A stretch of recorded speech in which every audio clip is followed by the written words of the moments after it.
maybe winding down a little bit, how is everybody feeling about the party that represents them here at this current moment? Because as far as we know, our center left, identifying. I, I can know enough to criticize and just be like, dude, that probably wasn't the best choice or the best decision. When Nancy Pelosi fucking knelt down with like kente cloths around, so I'm just like, oh my god, why? White Yeah, that was lady the trying to be choice. like woke as fuck and just trying to be like, hey, we're with this. This just makes me think of Pokemon Go to the polls. No, yeah, that too. Yeah.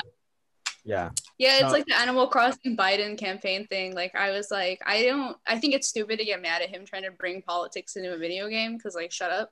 But it is inherently very cringe to do that. Yeah, I just yeah, it was very cringe. You know what? On a side note, though, his island actually is very nice. Like, I'm not gonna lie. Can I ever be able to do the forced perspective on his island? No.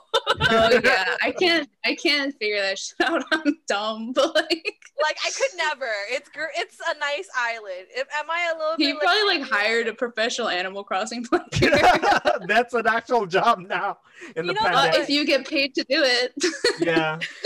You know what though? Even though we're talking about like Biden with like the Animal Crossing island though, but like I think AOC playing Among Us was really cool. I thought I watched that. That was awesome. Yeah, that was really exciting for some reason. I think part of that there was more of a communication between you as a voter and you and her as an elected official, because it's like, yeah, like doing Animal Crossing and stuff like that. That's kind of for show.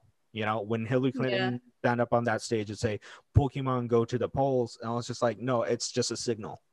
What AOC did, and this is my impressions, what she did is like this communication. It's her talking, it's her playing. It's not, a campaign manager going in and say, oh, you should do this. She's all like, I don't know what this is, but I'm willing to try it. Wait, everybody is in there. I have a quick question. Yeah. So we know about Joe Biden's island, right? But I know for a fact, because I follow her on Twitter, that she also has an Animal Crossing game and island. Yes, she does. So my question is, if in theory AOC were to open up her island, just as Joe Biden had opened up his island, do you think it would have been as cringe? I would see, the thing is with AOC that it's kind of very much endearing for me is that she's willing to talk to people. So I think if she's done it through like, say, hey, hang out on my island for a little while, I'll be on Twitch for a little bit, we'll just talk and hang out. I think she has more of a pull on that way versus Biden. I don't know if I'm wrong. Because when she was playing Among Us, she got the chance to talk about things like healthcare and her policies and encourage voting. But when it comes to like visiting someone's Animal Crossing island, I don't think there's much of like a push. Like I think visiting them is like it. So many corporations have islands like KFC and like just weird shit. Oh my god, yeah. I think about it. It's weird, but like I think it's funny when they make islands, but I don't think it does anything. So that's kind of how I felt about Biden making an island. I was like, okay, all right, like you did that, but what did that really get you? So if she did it, I would be like she would have to have a reason. Do you feel like it's intent based then? Mm-hmm.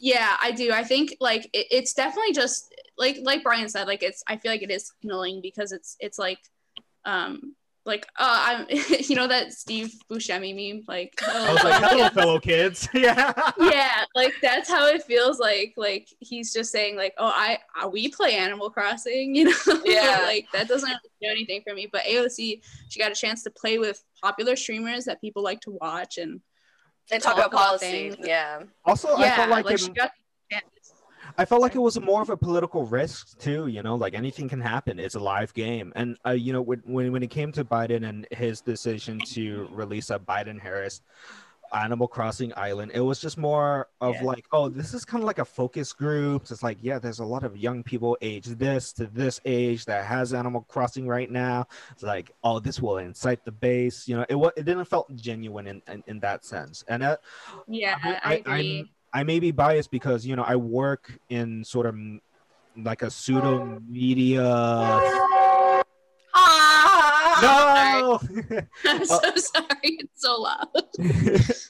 I work in a pseudo media heavy sort of situation, and I know how much editing and I know how much that manipulation of images can be a tool. You know, you had the Lincoln Yeah. Project built on that, and so um yeah, and just knowing that, it just seems so like focused and didn't really, it was kind of on tone deaf ears, especially going Yeah. back to the It whole felt disingenuous.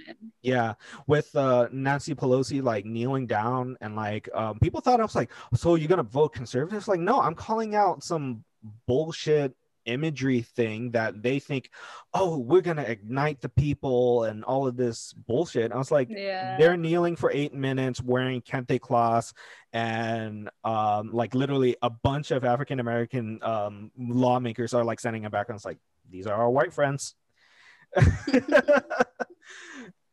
And yeah, and I could see through that, and that's how I feel. It's like analyze every single piece of media that goes into what these eyeballs see. Yeah. I have a lot of problems with the Democratic Party as a whole, but I mean, as long as we live in the system that we live in and it's two party, I'm gonna vote Democrat because it aligns more with, you know, what I'm trying to do. Like Yeah. I'm not gonna, I'm not gonna dunk on third party voters, but I look at the results in Georgia and people voted for Joe Jorgensen, and I want to ask those people who voted for her, like, what did you accomplish? Mhm. And I think it's really cool that we all have freedom to choose how we vote, but I just like, why in this election? With it's literally down to the wire, and I'm just like, seeing all those votes go to, candidates, and it come down to like 200 people between Biden and Trump. I'm just like, okay, Mhm. I guess. Yeah. But makes I sense, understand it if you yeah. can't vote Democrat. Like, I get it. Mhm. Kalani?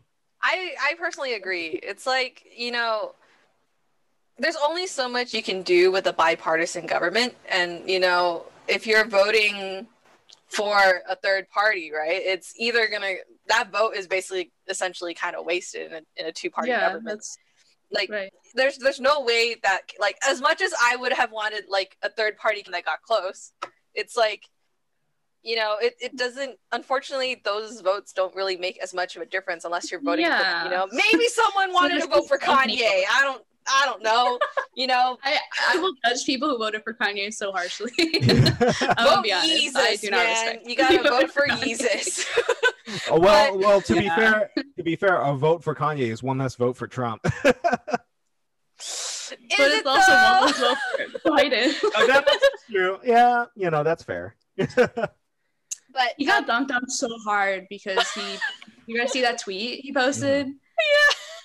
Yeah, he's like, oh, I voted for the first time in my life and it's for someone I can truly trust. And everyone was like, shut the hell up, Kanye. You are looking like a clown right now.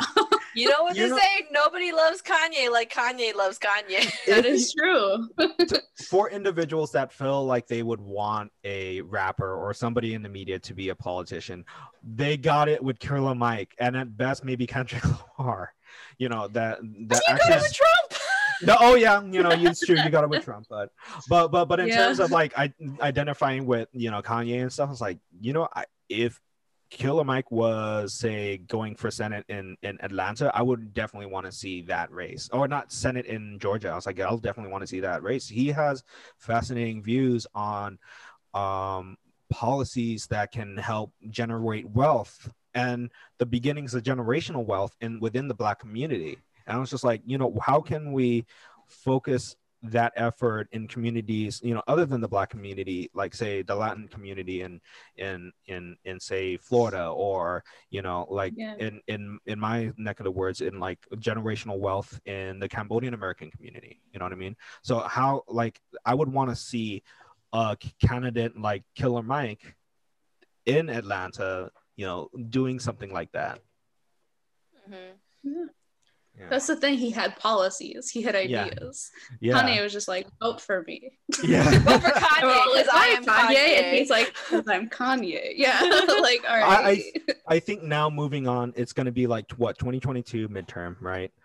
I'm going to be so skeptical of like these now, what they're calling Trump Republicans. And I'm just like, what the fuck? You know what I mean? I can't wait to see how that guy who died last month is doing in his seat. Yeah. Right. Yeah. But like, what kind of electorate?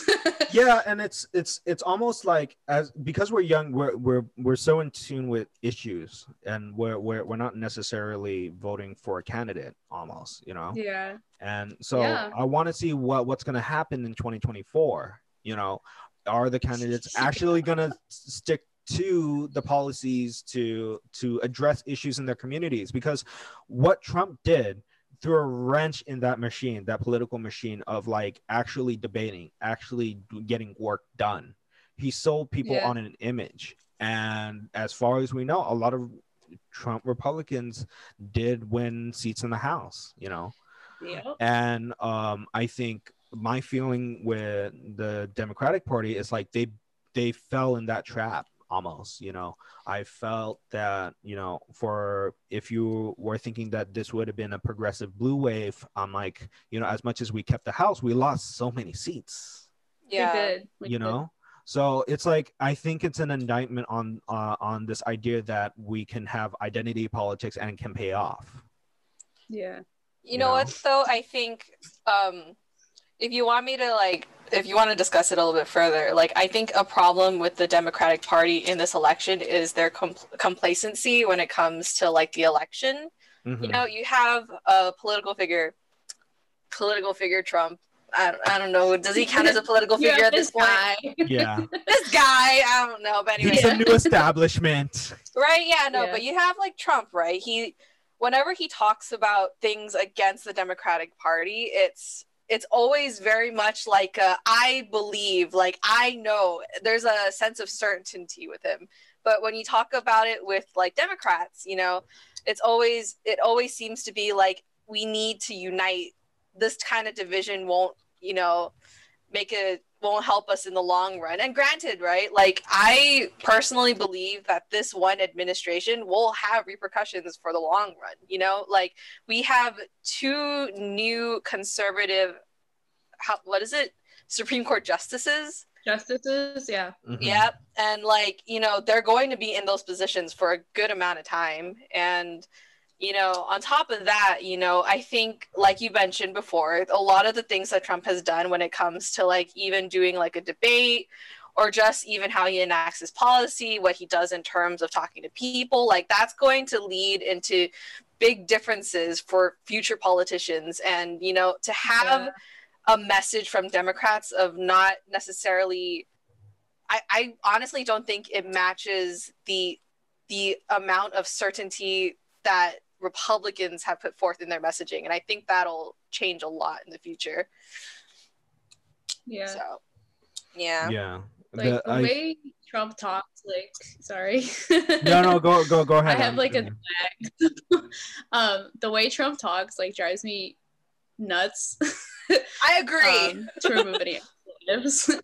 Yeah, the way he talks is crazy, and it makes me feel like I'm having an aneurysm when I listen to him. But people like it. People like the way he talks, and I like he talks simply, and he talks in like affirmatives, and he says like this is the way it is, even if he's wrong. And I hate that so much. But Democrats are so not as like firm in their convictions, and it's hard to get people to believe in you when you're not like strongly opinionated, kind of like we don't come across as a strong party, and people are like, yeah, you know, take it or leave it. But for Trump, his fans, his supporters are like nuts for him because he talks to them, like he knows how to talk to them, he knows how to rile them up. But for us, it's just like the Democrats are like, you're gonna support us because you have to. Like you don't want Trump, you have to. We're what you have. And I feel like that's posturing, or like it's that messaging itself. It's just like, you know, it's the same people that would give us bullshit articles about millennials, right? This is elite Dems saying like, "Oh, you're not going to be owning a house because you're going to be spending money on avocado bread." I'm just like, no, like you've made colleges fucking expensive to the point that people are going bankrupt, even though they're trying to get into these businesses and these organizations, and then also looking into, what if that industry gets closed, and like we're seeing this with COVID, that the same businesses that were opened last year are gone. Like companies are saying, why are we investing in these high rises, and like, oh, we just realized we could just work from home. Yeah. And so there's going to be a lot of people left in the margins, and how to address that is like, oh, we will pick somebody that's not Trump. And I think maybe Right. Yeah. 2 years down the line, maybe 4 years down the line, I think there's going to be a lot of political, like, people that feel like they're politically homeless, that maybe Dems don't speak the way I do, given Trump Republicans, and literally people that got elected today, QAnon adjacent. Yes, thank you. I wanted to bring her up earlier, but I didn't want to interrupt anyone. Individuals that are QAnon adjacent, and I'm just like thinking, it's like, oh my god, I think because it's not a landslide, it's not an indictment on the Trump Republicans, and it's not like I don't think there's any lesson to learn other than it's going to be a uphill battle. And I always go back.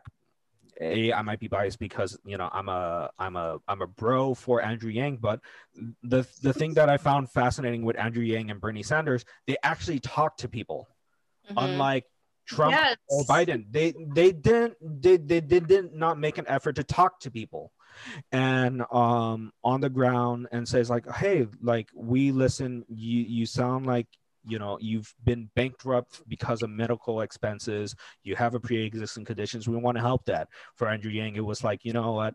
I could see down the line, and truckers are going to be out of the job.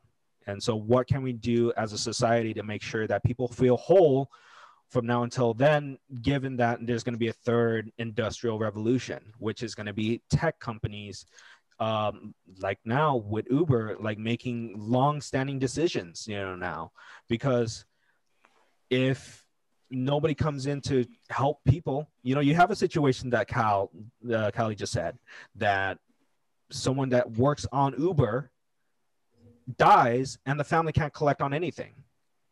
Yeah. Family's just left by themselves, basically.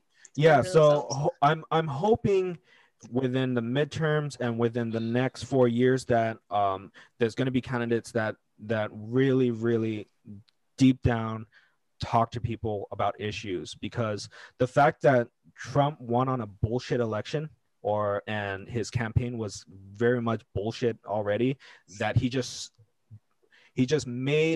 sold an image, and give credit where credit is due.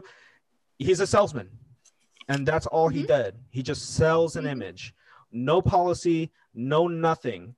If you felt like he was against something or stood for something, it's nothing. Right. It's all talk. Yeah.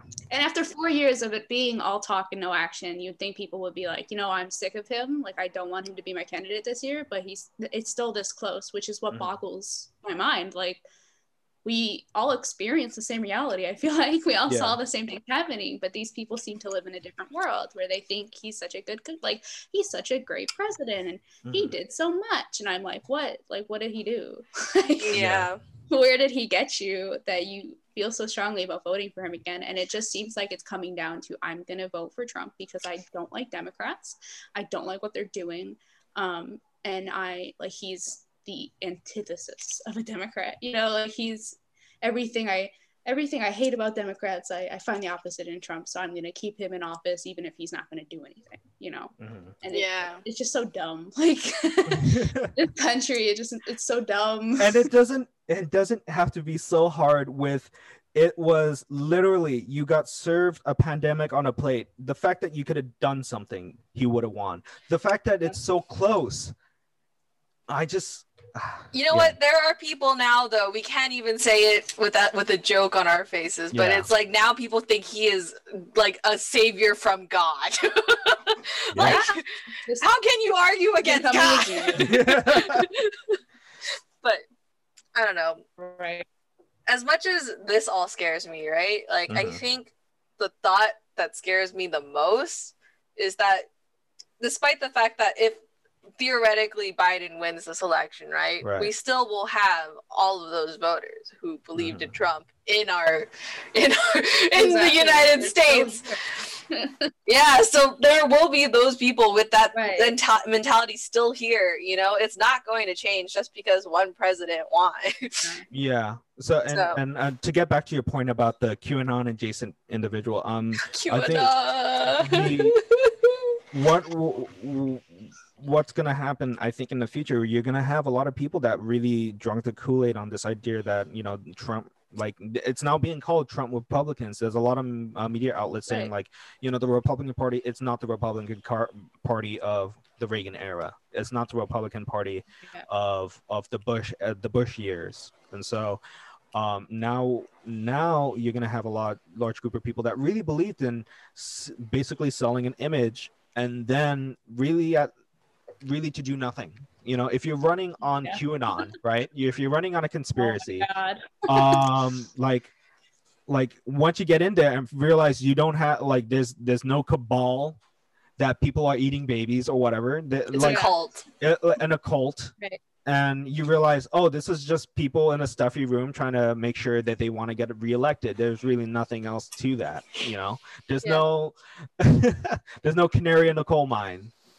And it's tragic because sex trafficking does exist. It's a thing. It's a thing in America. It's a thing in politics. But those people aren't actually going to do anything about it. They're going to posture and they're going to say, oh, we're stopping all the traffickers and whatever. But they're not going to do anything. They're not going to actually stop anyone. They're not going to make sex trafficking of children numbers go down. Like, it's just not going to happen. Yeah. But as long as they say, like, oh, we're gonna stop the Clintons, we're gonna stop, like, we're gonna Pizzagate it up in here, like, okay, but oh my God, put some action behind it, like, you know what I mean? That's a I saw an article. Go. Oh, sorry. Go ahead. I follow true crime like a lot. That's one of my like hobbies. And there was an article not that long ago about people who actually advocate for sex trafficking victims and who try to get people, like kids and people, out of sex trafficking rings and stuff like that. And they were basically saying, like, all of these QAnon people, the Pizzagate people, whatever, like, they're hindering, like, they're hindering our operations, like, they're hurting us. And like, of course they are, right? Like, of course they are. We'll save our children thing, like, of course they are. But people hear things like save our children, and how are you going to argue, like, it makes you sound like, if you're anti these people, these organizations, it sounds like you're pro sex trafficking. Like, they make it so simple so that it sounds like, oh, like, you know, save our children is bullshit, but they're going to be like, well, then that means you love sex trafficking. You are like a pedophile. Like, how do you speak out against those people? And people are sharing it because it's such a simple concept, like sex trafficking bad, right? But don't attach conspiracy theories to it. So it's frustrating. Yeah, no, I actually watched a video about this. So there's a video right now on YouTube somewhere. I forgot what it was called, but it talked about how QAnon got so big, and part of it was because of Instagram, because there were a whole bunch of like people who would use these pastel colored images with these I know this video. Factoids. Yeah, and they would like spread it as like truth and gospel when in fact there were like disproven lies, you know, and it flooded a whole bunch of hashtags. And like Callie said, it like made a big problem for the organizations who are actually trying to do work, because those tags became flooded with misinformation about what it actually was about. So, but these people don't care. It's about spreading your conspiracy, and it's not actually about helping children. It's not actually about helping victims. All they want to do is get people into their little conspiracy cult. Like, that's all it is. You know what it is? I feel like part of it could also be like, I think this goes with a lot of things that are a part of this administration, but like I think part of the reason why there's so many people that advocate for Save the Children, right, is because like part of it is like you said earlier, if you say that you don't agree with it, people are gonna be like, then you support sex trafficking, and then but like on top of that, right, I think there's this other entire section to it where it's like how how can you even argue against that, you know? Like there's no way you can make an argument against all of those facts. You can't. And you know, I think the fact that these individuals that are winning races because of this idea and things like that, it's demoralizing in a sense. It's like you would think science and the internet were saviors, right? You would think you would think science? We don't know who she is. You would think in the internet age there would be a consensus of like, oh, ideas flowing in and out, and like people would be more open to understanding more people. But no, I think I had this conversation with a coworker and say like, listen, you grew up you understood how to live without the internet, right? You grew up in the 90s. You grew up when you had to go through a modem and like made sure nobody was using the phone before you logged in on World of Warcraft, right? Like, and wait for the dial-up. You gotta wait for the dial-up. And at that time, and I kind of saw this when I was in middle school. It was like an idea of like, oh, there's promise, there's truth, there's enlightenment that comes from internet and having basically the whole world's knowledge in the pocket in your pocket, right? We're learning now, and especially with the social dilemma, it's like that's not the case. It's selling people a product, and you as a consumer, you are the product, and it'll feed you an echo chamber, and I'm not 100% comfortable being in that.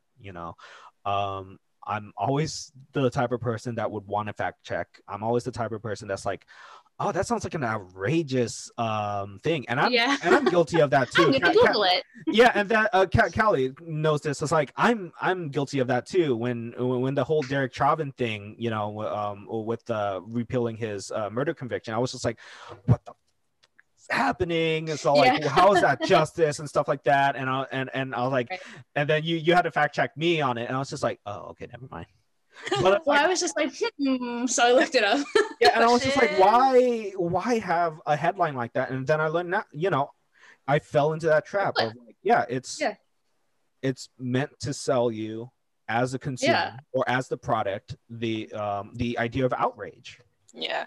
You know what it is though? Like this goes across the board. Like no matter if you're a Democrat or Republican, personal opinion. And I probably could be wrong, and you can tell me otherwise if you feel like I am, because I would love to hear it too, genuinely, like I would. But I think that like with the advent of social media, right?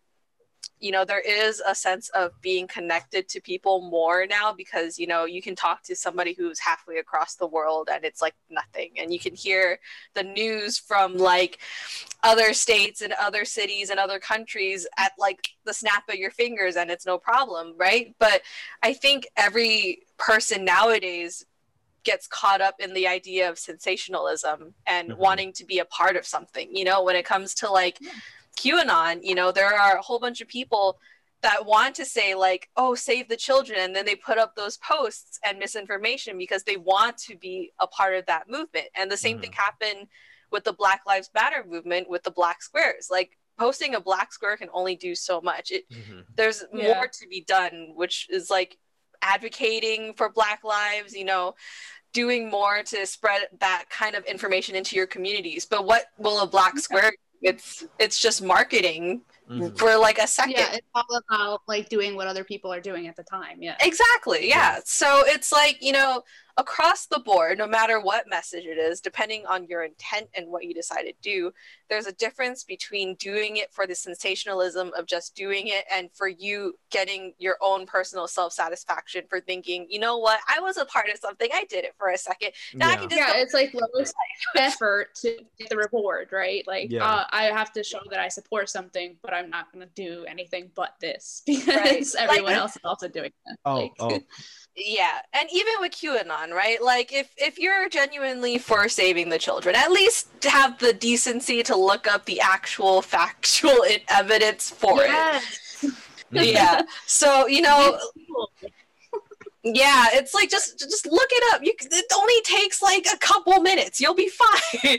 So, I think there's just this want for people to be a part of a community, to be a sense of movement, and to in the future to their grandkids and whatever be able to say, you know what, I did something. But how can you say that you did something when all you did was make one post on Instagram and then forget about it like 10 seconds later? Right. Yeah. Going back to the whole black square thing, it's like I think that was the last time I really like kind of on a political basis was like, oh, I'm gonna post something, and then like by the end of it, it's like I felt like I didn't gain any enlightenment out of that, or I didn't gain anything that said, given what happened to George Floyd and that shit, I'm just appalled. I didn't gain any anything other than like, oh, I did this tiny thing, and by the end of it, like the end of the day, I'm just like, I am not better. Yeah, there's no self-satisfaction. And by the end of it, I was just like, you know what, this is bullshit. Yeah. I didn't talk to anybody. I didn't engaged in texts about being black in America, and I didn't even educate myself, and it's just a signaling. And I think that's, like you said, it's on both sides, Democrat or Republican. Just the image of doing something, it's disenfranchising. I don't know what other word to say, like now that I'm starting to like read more James Baldwin, I want to learn more about civil rights leaders that I didn't learn because of racist policies, where individuals like Nikki Giovanni or Dr. Cornel West, like we didn't learn about Du Bois, or we didn't learn about Malcolm X and Angela Davis, and all of these individuals that were quintessential in the civil rights movement, right? Like we didn't learn about them. And so as someone of Asian American descent, I'm just like, you know what, like I need to learn more about what it means to be black in America, you know? And if I'm going to be somebody that wants to address this with a student, or wants to talk about it to another individual, say another family member, it's like, I need to do that extra work now. Yeah. Even advocating, like I mentioned earlier, like a black square doesn't mean anything, right? But like, if you post, there's nothing wrong with posting a black square, don't get me wrong, but it's like, if you yourself personally have gone out and even on the minuscule scale, right? Like talk to your family about these issues and educate them on why they're such big issues. I think that in itself is already doing something, but it's better than just posting a black square onto social media and just leaving it there for no reason. And I, even personally speaking, I fell into the trap of posting it and then afterwards thinking like, what am I doing? Why am I following everybody and doing that when I can go and do more and teach my like parents about it and stuff like that. And, even now, like I'm learning more information about racial injustices that happen. Like, the whole thing about Black Wall Street, which was insane in my opinion. Like having a lot of people don't have any idea. A lot of people have no education about a lot of Black history. Yeah, exactly. So it's like, going forth personally and doing your due diligence and looking up information, educating yourself on these issues, understanding how maybe it intersects with your own personal like issues as whatever race you are, and you know, being able to kind of understand and educate other people, I think that's like going to do more in the long run than just social media like marketing and, you know, posting a black square. And social media is all posturing, like no matter what, it literally is. Unless you run like a straight up educational page meant to spread resources and stuff, like it's, if it's personal, like it's all just like, right, look at this, look at that. yeah, but when it comes to like specifically QAnon, right, like going back to that, like yes, let's get back to that. At least like I said before, at least go out and do the proper research and don't spread inaccurate information. But you know what? I have to give them at least like the benefit of the doubt and some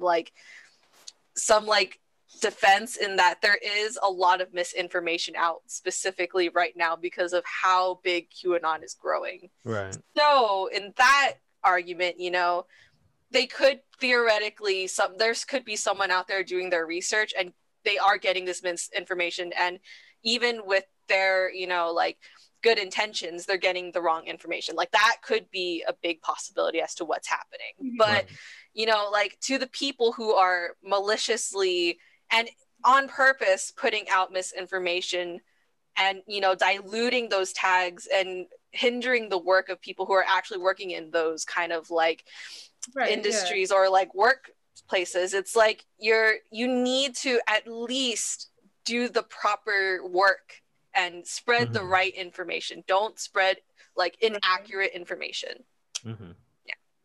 Yeah, you want to think like people who do things like, you know, join the Save the Children tag and stuff like that, you want to think they have the best intentions in mind, because nobody goes into like anti-sex trafficking like hashtags and like with evil intentions, you know, like you want to believe people want the best for kids and that's all they're doing. But people latch on to like these negative mindsets, and a lot of people use it to just kind of further their agenda. Like, like, oh, I hate Hollywood, and so I'm going to come up with this conspiracy that everyone in Hollywood is a pedophile, and then I'm going to create a movement around it. Everyone's going to love it, right? That is insane, like my brother, though. Yeah, it's crazy. All Democrats are pedophiles. Like, are you okay? My brother shares shit like that all the time, and I'm just like, you okay? But like, you want to believe people don't do that out of malice to begin with. But I think just because so many people do use it to like fit their agenda and try to make themselves look good, like, oh, I can't be the bad person in the situation because I'm, I'm talking out against child trafficking, right? Like, so I can't be wrong, right?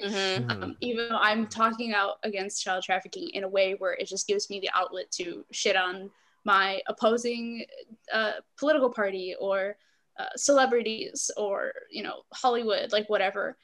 But they feel righteous, like they feel like they have to be in the right because the core of the issue is evil, and then if you're like, that's kind of stupid, like to just use this and be like, all of Hollywood is files. And I remember when like Tom Hanks got his Greek citizenship and they ran with that. Like he's running like out of the country because he got caught for, sex with kids or something. And I was just like, you people are genuinely insane. Like this is crazy talk. And when people do things like that, it's disingenuous to your cause. But when such a large portion of your movement thinks like that, like that's gonna be what the movement looks like. It's the same thing. Frankie and I talk about Boogaloo Boys a lot. Oh, that? Oh, God. All right, I have no idea what that is. We're opening another. So I want to know! Let's get into it. So the Boogaloo Boys are super anti-government, and they basically want another civil war. And a lot of their, this sounds fucking crazy if you've never heard of it, but a lot of their like history, I guess, like they align with super racist views. They want a race war. They want a war against the government, whatever. They wear Hawaiian shirts. It's a whole thing. What? Hawaiian shirts just out of nowhere? Wait. It's like Pause. the boog attire. Yep. They're racist. They support all these bad things and they wear Hawaiian shirts. How did you not hear about this when it was happening in the Michigan State Capitol in Grand Rapids? It was a bunch of people in Hawaiian shirts. You know what? I think, like, honestly, there's so much going on. No, yeah. Like, I'm really sad to say it, but like every single day I hear something different, and then by the next day something else overshadows it. I'm just like, what? Right. Just what happened? You know, I say that all the time. Like every day I wake up and it's something new with this country. It's like, what kind of shit show am I gonna be in today? Right. But it was the Boogaloo Boys. I mean, it's a faction of the Boogaloo Boys who had that plot to kill the Michigan governor or whatever, too. That's what they were called. Oh, okay. Yeah, so they were a sect of it. I can't remember. It was something Wolverines or whatever, but they were like that's part of the Boogaloo Boys. They were like a smaller faction. And we argue about it all the time, but like, you know, some people who are pro-gun, they're going to say, you know, these guys want to support, you know, the constitutional right to own guns and it's a good thing. And, you know, I'm anti-government, so like, fuck the government. I don't care if they start a civil war with the government.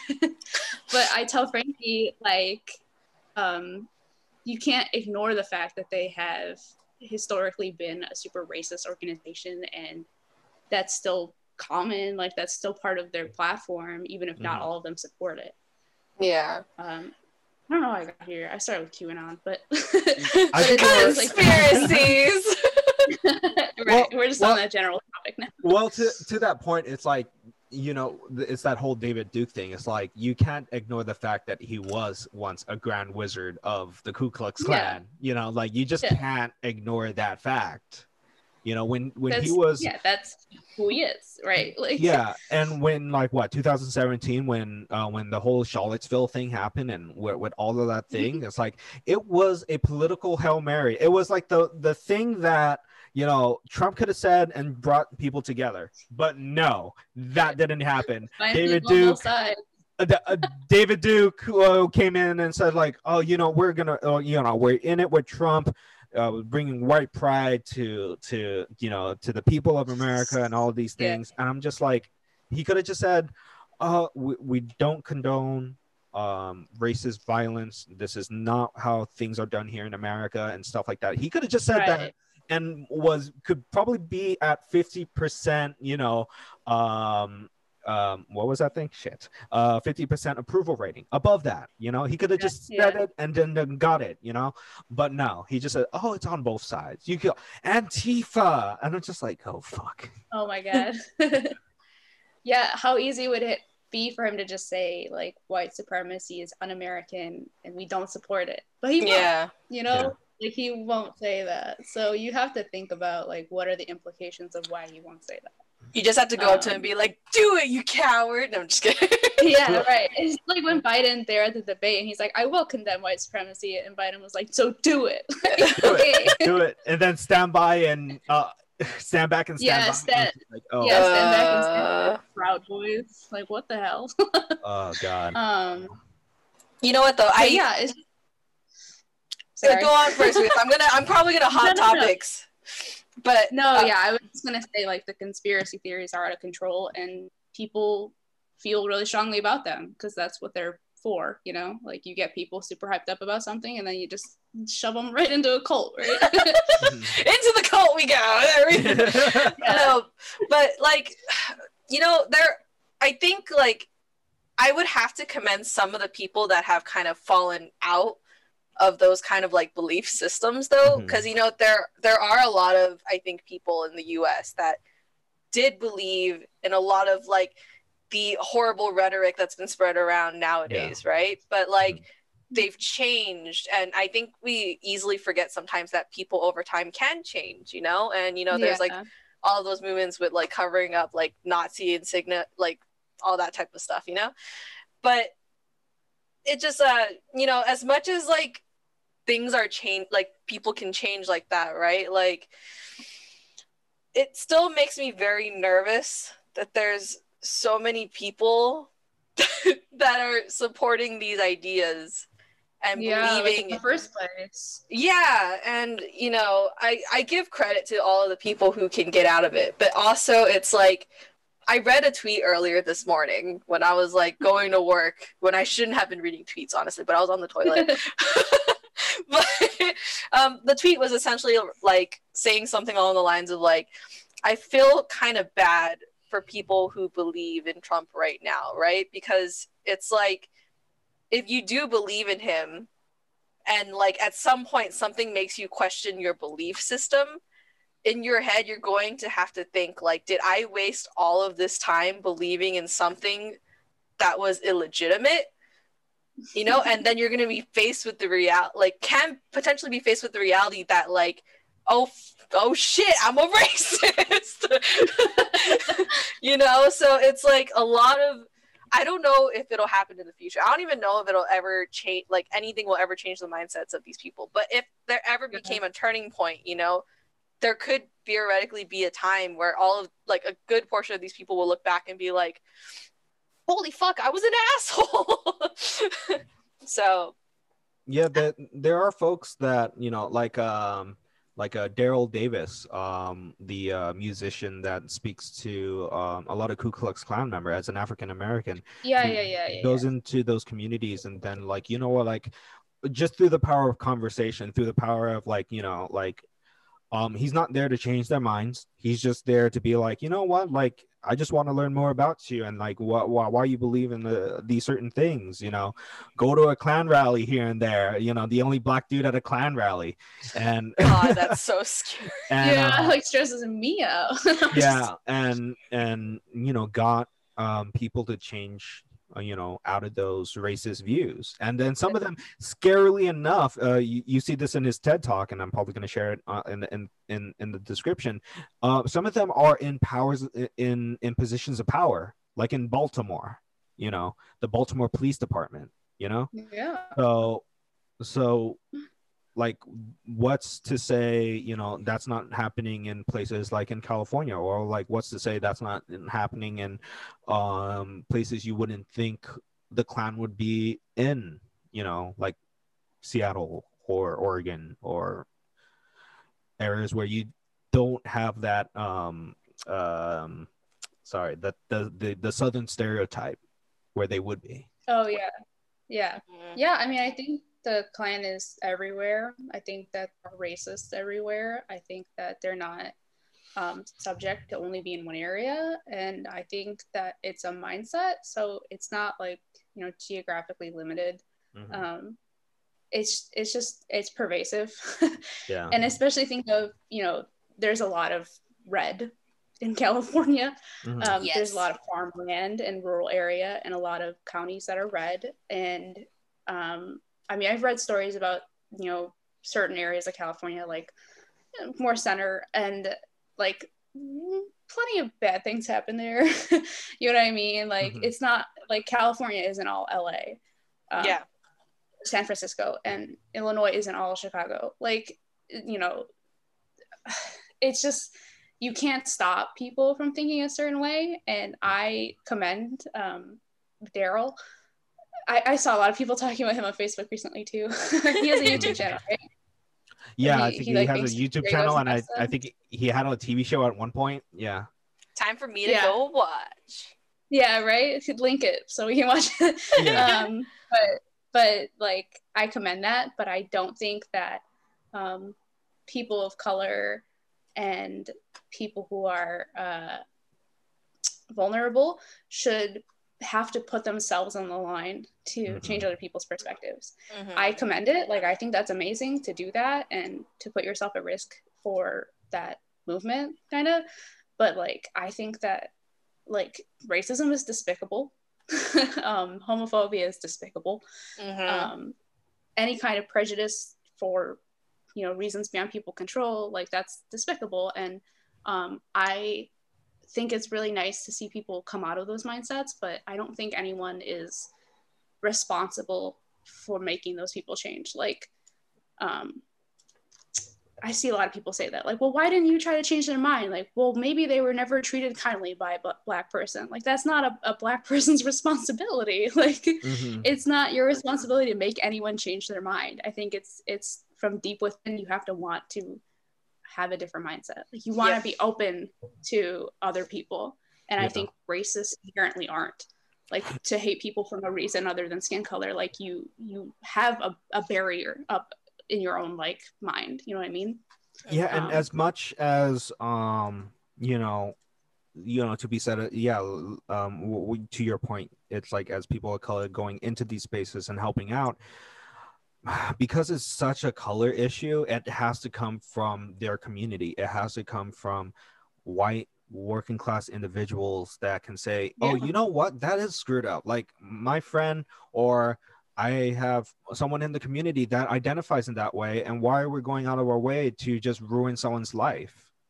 Right. You know, and something really powerful, when I used to work for this nonprofit, and that's, does a lot of progressive things, that's like, we can do so much in an Asian-led community group, but it ultimately has to be our white friends to go out and spread more progressive ideas, because if you have more liberals or progressive, like, living more rural lives, they're gonna get into a situation where they're gonna eventually get hate. Like, and it sucks pioneering, and that's one of the things I heard from Lovecraft Country. When people are moving in disadvantaged situations, like, from gentrified areas to lower areas of, like, say, white working class, like West Virginia and stuff like that, they're gonna assume that it's a conspiracy of people of color going into these spaces, that's like, oh, they're bringing their liberal ideas and stuff like that. Yeah, people can be really hesitant to change, and I think it has to come from within, that you want to change. You don't want to hate people, right? Like, you want to be open to changing your mind before anyone can change it for you, because a lot of people, you put yourself in danger to talk to these people sometimes, and try to, like, they're gonna think, well, why are you talking to me? Like, what makes you think you can change my mind? Like, what about you means I'm gonna change my perspective? You know what I mean? And I don't think it's fair to expect people. I'm thinking of a specific Reddit post. I don't want to, like, get into the whole thing, but it started this conversation with me and Frankie a while back. So, but people have to want to not be racist to be not racist, I feel like. Yeah. Like, it's just interesting. People expect there has to be an active force to change people from racism, right? Like, to make them not racist. But what active force made them racist? Like, why is that the passive default? You know what I mean? Like, I don't know. Yeah. It's just hard to, like, wrap your head around. But yeah, I don't know how I'm gonna wind down this conversation coming out. So Animal Crossing. No, yeah, I'm just kidding. I do want to at least cover one last thing before maybe Animal Crossing. We'll get there. Well, eventually. Do you feel after this election, good? 2 years from now, 4 years from now, do you feel confident in other people's ability to believe in each other's better angels, or do you think we're going to have another 4 years if the Dems win, if the GOP win, regardless? Do you think that, are we going to be better in the next 2 to 4 years?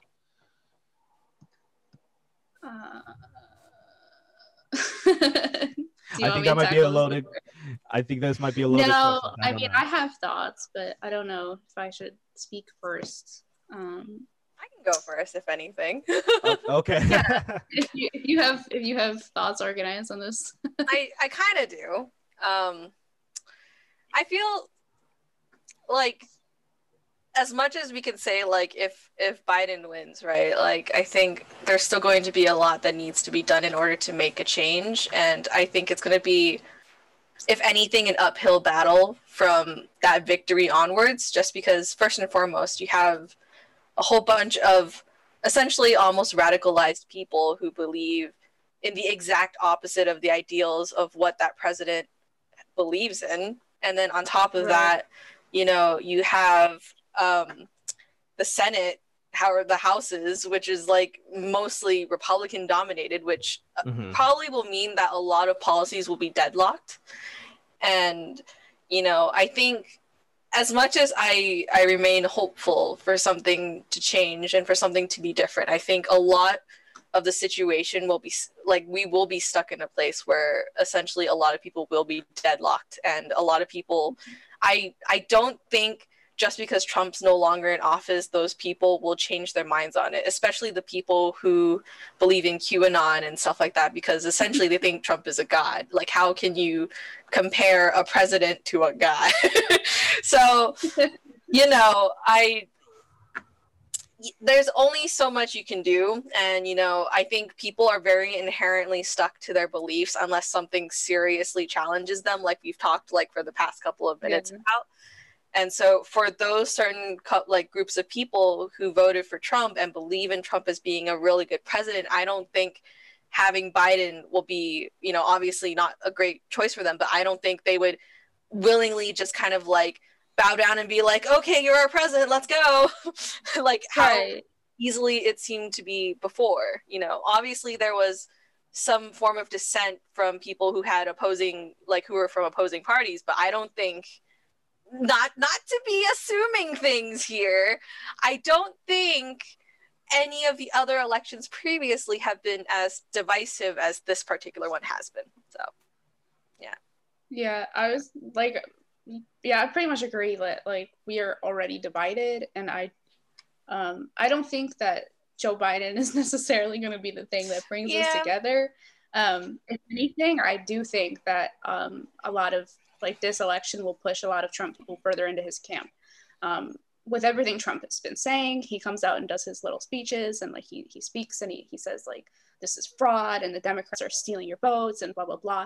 And none of that's true, but I think they don't respect Biden. He's not a true president because, you know, we stole the election with mail-in votes and all these illegal votes, even like they're not illegal, they're just being counted. But like, you know, so I don't think like, I don't know how the Biden presidency is going to go, but I think that it's going to take more than just a change of president to unite us. And to be fair, just in reference to past elections, the Obama administration and the Republicans' decorum throughout that administration was not exactly positive or constructive. So I do think that there's going to be a lot of divisiveness that continues throughout Biden's administration if he does win. It won't probably be as aggressive because I feel like a lot of that with Obama was racially charged, obviously, with some of the things they did with their little effigies and shit like that. And but I think that people will still push back against Biden, and they're not gonna be happy. They're not gonna be like willing to respect him as the president, even though that's their whole thing. Like, oh, you would never. You know, we were so nice to Obama, and all of you people disrespect Trump so much. But, you know, as soon as it switches to Biden, if it does, they're going to be the ones that are saying horrible things. Because that's how it goes. It's cyclical.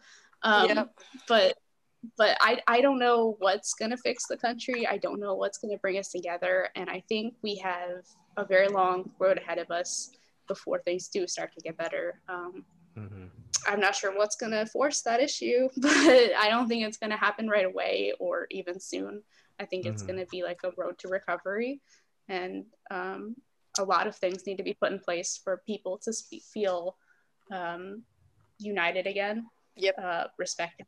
And yeah, I mean, I think, you know, Biden supporters will be happy if he wins. A lot of people will be happy if he wins, but it's still half the country that's, you know, voting for Trump that wants him in the presidency. So I don't know how those people are going to react should Biden win. I don't think it'll go over well, but we'll see, won't we? Okay, and that's our I'm just kidding. And that's it. The end. Yeah. Goodbye. It was nice knowing you guys. Nobody realized my joke. It's like everybody talked about their doom and gloom situation, and I didn't. No, I understood. I was got like, it. Okay. I thought I was making sure. Okay. I'm the eternal optimist.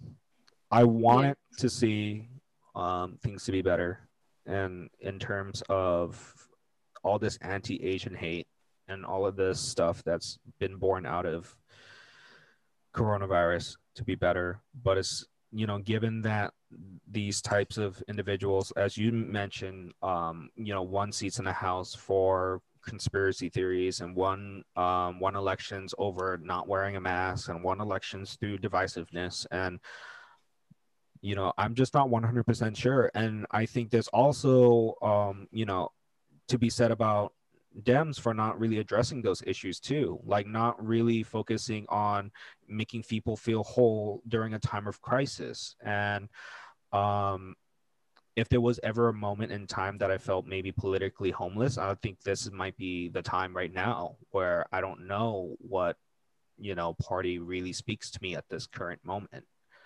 Yeah. Um, Mm-hmm. but that being said, there's so much stuff happening on a local level that's being changed. And like within immediate communities, like I could find solace that there's more female representation within all of these different parties. There's in Nevada, not Nevada, in New Mexico, like indigenous individuals are representing New Mexico going into DC. LGBTQ, as you mentioned, an LGBTQ senator in Yeah. in the state of In Hawaii. Hawaii, and the first openly trans senator were elected. Mm-hmm. Yeah, and so I'm willing to take the things that like I deem positive, out of this election, although it's so close and like we didn't get everything that we would want, and be like, oh my god, aesthetic, like glorious, like euphoria of change. But I think I can at least count on those successes, but I am very critical on all of the misses that we've had, addressing not addressing communities like the Cuban and the Venezuelan community, and like thinking that if we call everybody the Latino vote, then by all means, all Latinos on the same ticket will feel the same way. It's like, no, that's not the case, and Right. it shouldn't be the case. You see this with the Southeast Asian community, like in Orange County, they tend to be leaning more GOP over Dem. And like I see this in my community, and so like when you make these blanket statements like, oh, I got the Asian vote, or I got the black vote, or I got the the Latino vote, and like when you make these blanket statements, you really screwed up your situation, and you're not really addressing the problems in those individual areas. And that's my criticism levied towards Dems right now, because I'm just like, that's your loss, because if you're not going to actually do the effort to go in those communities, you're going to lose those communities. Mm-hmm. Yeah. and You and should. I'm just gonna say this now, like, if you're not gonna go in and say, I want to speak to rural voters and actually listen to what they need in their communities, you're going to lose them. So Right. I'm just like, I'm not going to feel bad if they're going to lose seats in the Senate. I'm not going to feel bad if they're going to be losing seats in the House, because it's their problem. Yeah. It's their issue with not listening to us and following corporate interests. And this, I think I mentioned this before in our private conversations. Corporate Democrats only thinking about their pockets, and you could say the same thing Yeah, of for course. conservatives. There are conservatives that feel the same way, deepening in their pockets and deepening their power. Yep. So Yeah. right now, I am confident. I am critical, but ultimately, I'm glad with the work I've done in the community right now, and I'm just hoping for the best for the next 2 to 4 years. I think after this, I'm just Yeah. hoping for the best. Yeah, I think the big thing is that if Biden does win, that's not it. Like, that's not the be all end all. Yeah. It's a lot of on the ground work to be done. Like, Yep. a lot of on the ground speaking and, in the trenches, so to We speak. got a lot Like, to do. Mm-hmm. oh yeah, like it's so important for local and state and stuff like that. People need to be politically engaged in their own communities. Yep. because it isn't just the presidency.